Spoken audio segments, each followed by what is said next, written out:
Hi everyone, Winterella here, and welcome to the Hunger Games, an interactive integrative unit on classroom storytelling. This video is based on the presentation I have already uploaded to my EduPD Google Docs site, and you're welcome to peruse it at any time. The reason I got involved in something like this was I attended EdmodoCon one summer and saw that an Australian teacher had done something similar with her class. I was amazed at how engaged the students were from the beginning of the project right to the end, how their reading and writing skills improved, and the different types of technology they used on their blog posts to enhance them. This was something I wanted for my own students. I wanted them to read and write more, I wanted them to be more engaged, and I wanted them to be able to interact with each other. I had a 7-8 class that year where the students ranged in age from 12 to 14, and I wanted them to be a more cohesive unit. This project also allowed them to evaluate texts that they were reading and writing, think critically about the texts that they were reading and writing, and give constructive feedback to each other through the Edmodo platform. So, welcome to the Hunger Games project. It's an integrated unit that includes reading, writing, art, and technology, and is based on game theory using levels, badges, and XP points to create and maintain interest both online and in the physical classroom. The technology basics that I used for the creation of this project were Edmodo as my base of operations, WordPress for the student blogs, and Weebly for the web quest. All of these applications are free to use and are easily navigated by students and teachers. Let's start with Edmodo. I was already using Edmodo in my class and had got the students to be familiar with it by creating RRJ responses. This would be a prompt that I would upload to the Edmodo platform, and they would have to respond to it based on the novel they were reading in class. Each student had to read at least 2 other students' responses and give some feedback on their response, creating discussions on different books throughout the classroom. This got them very familiar with following the threads and replying appropriately when they were online. The next site I used was WordPress, which is a blog site that is free and can be used by anybody fairly easily. There are various themes that they could choose from so they could create their own personal blog, and it allows a lot of different items to be uploaded to a post, such as audio links, video links, and web-based programs such as Voki and Bitstrips. This could enhance their blog posts as they went throughout the project. It was also easily uploaded to Edmodo as a post within the group designated for the project, which meant that all the blog posts were easy to find for all of the students, and they were all kept in one place. It was still a thread, but it was much easier than trying to search for all of the different WordPress blogs. The last thing I used was Weebly, and I used this to create the web quest for the pre-arena activities that they had to do for the Hunger Games. It's a drop and drag site, extremely easy to use for both students and teachers, and easy to get to. Check out the website there at the bottom for how to get onto Weebly, and I've also included the URL links for the Hunger Games site that I created and my own classroom site, just because I think you might be interested in looking at it. So, let's get started. The first thing you need is a story that all the students are familiar with, or one that you're going to read with them. I chose the Hunger Games because most of my students had already read the books and had seen the movies. It's a good one to start with because there are a lot of different ways to get the students involved in the characters, and you need a lot of different characters to make sure that every student has their own point of view. You can use any story though. I've used The Hobbit, and they were all dwarves going on the journey together, and last year we created our own classroom story using wizards and knights and different things that we had. The next thing you need to do is you need a hook. Okay, the hook is something that gets them going, and I started by sending cryptic messages to the class through the Edmodo platform. Every few days I would send another cryptic alert to the homeroom to interest the spark, so it's coming, or it's only another week and it'll be here. And it started a discussion within the classroom as they were wondering what the heck it was going to be. I've included the links to the discussion so that you can see on Edmodo what the children were talking about and how they reacted to each other. I did this 2 or 3 weeks before I was going to start the actual project, just to stir their interest and to keep them guessing. So the setup is, after I got their interested in what was going on, I set up a specific group for the project, and each student needed to join the group in Edmodo. So I had them do that and put the Edmodo group code up on the board so they would do it. I also created the Weebly website there, and I introduced it to them so that they could find it. I added that to Edmodo in the library, and I added a link to it on the group site so that it was easy for them to get to. At the same time, I created the Hunger Games Levels of Play organization sheet, which outlined the order and the activities to be completed, what XP they were worth, and which ones were optional and which ones were required.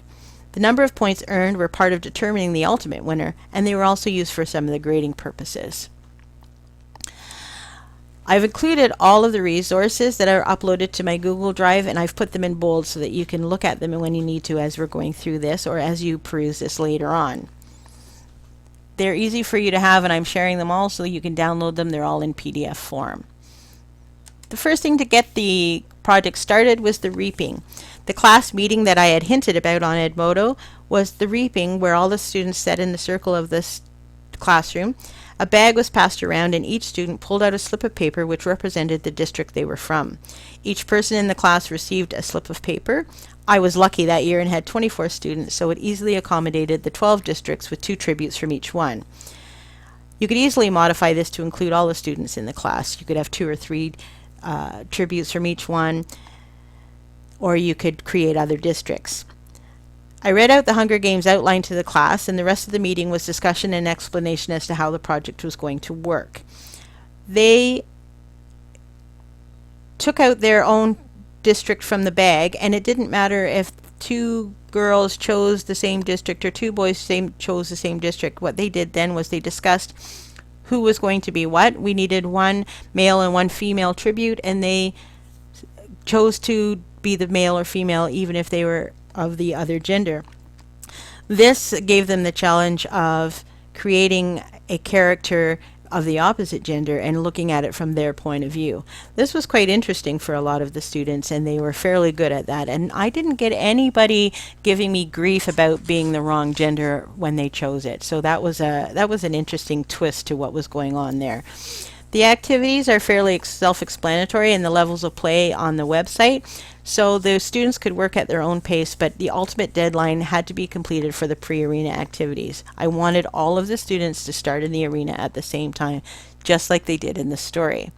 So the students' setup was that the next day they all joined the Hunger Games group on Edmodo, and they had set up their WordPress blog site. This was a whole class that we did setting up the blog site because the students in my class were new to this, and it took a little bit of time to get them up and running on it.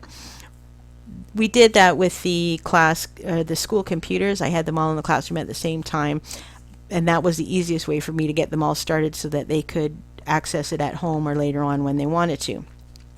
Students were encouraged to create a tribute name, an avatar, or picture for their Edmodo presence, and so they changed their name and their avatar in Edmodo so that they were fully immersed in their character. But make sure if you do this that you have them include their own initials or their own name, because otherwise it's very difficult to remember who is handing in what. Plus the fact that on Edmodo their name is carried through to other subjects, so their Rotary teachers were having trouble knowing who they were with their Hunger Games name instead of their real name. So make sure that they include their real name somewhere there so that you can identify them. The Hunger Games website includes links to other sites the students needed to access to complete the activities, and the page where they reach the arena includes some of the blog sites of the students involved in the project. So you'll be able to read right from the beginning to the end how their reading and writing improved and what they did throughout the game through their blog sites. So I encourage you to check those out at the end of that. The purpose of the game was to increase student interaction and collaboration, their opportunities to write and create, invite critical feedback, and use real-world applications. So real-world applications, writing to the internet or writing online, and having other people being able to read and access what they were doing.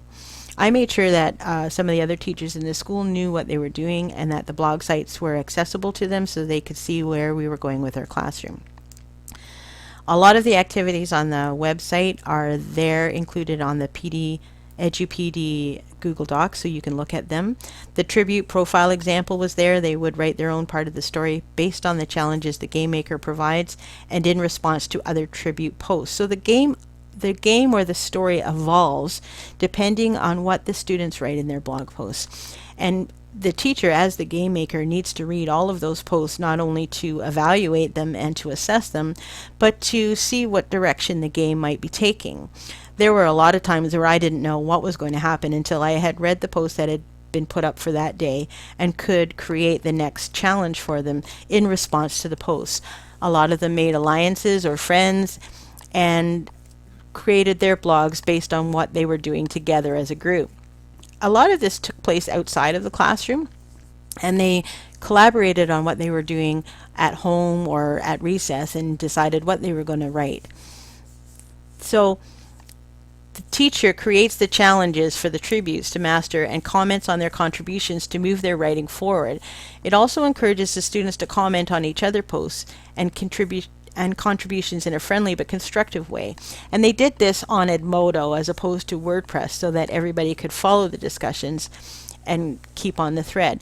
A lot of times I found them making really great critical feedback and giving them suggestions as to how to improve their blog posts the next time. And a lot of time I found the students going, hey, that was a great idea.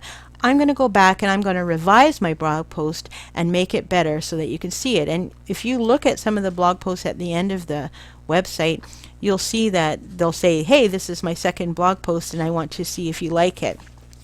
This was amazing because I found that a lot of times they don't revise their work if it's written, handwritten, but they were revising their work online in response to what other people were saying about it. This is exactly where I wanted this to go. And their writing improved for the rest of the year. So what were the results of this game? The results were that they worked within Edmodo, creating discussions and feedback for their blog posts uploaded from WordPress. They learned how to upload different things. They learned how to use different types of technology available online. They were discussing with each other freely. They were giving each other critical feedback without being mean. It was constructive, and they were using that feedback to improve their work, which is something that had never happened for me before when we were just doing writing, physical writing. So you'll notice if you do read the blog post that they start out weak with little detail included, but by the end of the project they had transformed into detailed descriptions and ideas. And they had embraced their character and were writing from that point of view.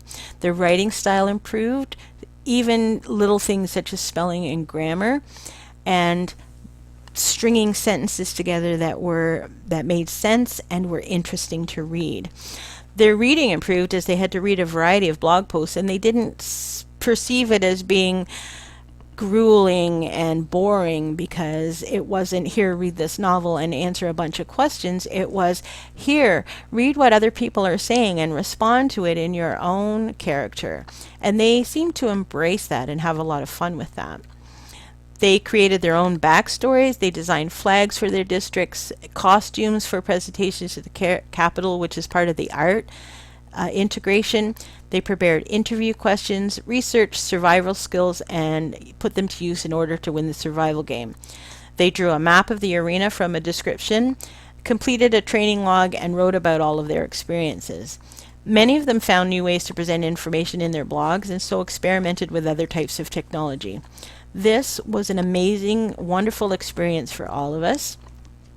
And if you read through all of the blogs, you'll see how it evolved into the story it was. And honestly, I didn't know who was going to win the Hunger Games until right near the end. They got very caught up in the story that they were writing. And if you look at the blog sites, and if you want, I can show you some of the Edmodo sites where we showed how some of the tributes were killed in the arena, and then once they were killed in the arena, they would take on a different role as somebody from the Capitol in order to be a reporter or comment on something like that, so that the kids were never not involved in the game. It was a really great experience for all of us. Now, I know there's some questions that you might have about this, like what about the students who didn't care to participate? And there were some who didn't do that.